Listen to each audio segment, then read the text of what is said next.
past and present. One of those strong communities in Region 1 is also one of the region's oldest and most established. The Gum Springs community traces its history back to the early days of the nation's history.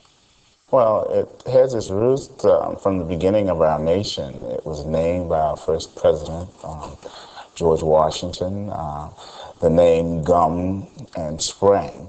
And Washington was referencing the numerous gum trees that were in the area and the many freshwater springs, hence the name Gum Spring. But it actually started to grow as a community when Wes Ford, an individual who was listed as a slave in the Washington family, was given property and freed at the age of 21. And he sold the property that the Washington family gave him, and he purchased Gum Springs.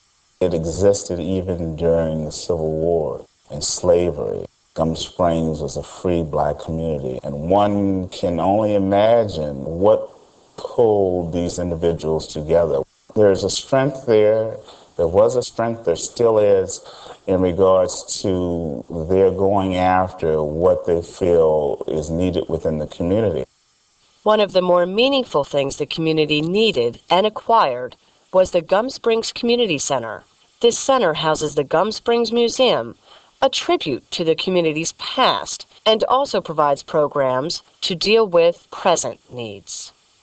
Here at Gum Springs Community Center, we provide activities for all ages, starting with Head Start, which is housed in the facility, through senior citizens. The family bond in this community is very special. It's very unique to say we have original family members that have been here from the onset of the Gum Springs community, descendants from the original inhabitants, and they take pride in the community. The museum is located within the Gum Springs Community Center, and it used to be an elementary school, Drew Smith Elementary, and it was the only elementary school that blacks could attend from Springbank, Gunston, Springfield, and the Fort Belvoir area when people come into the museum. And the pleasure that they give back to me in regards to what's here and the importance of what is here and what they didn't know and what they have now found out.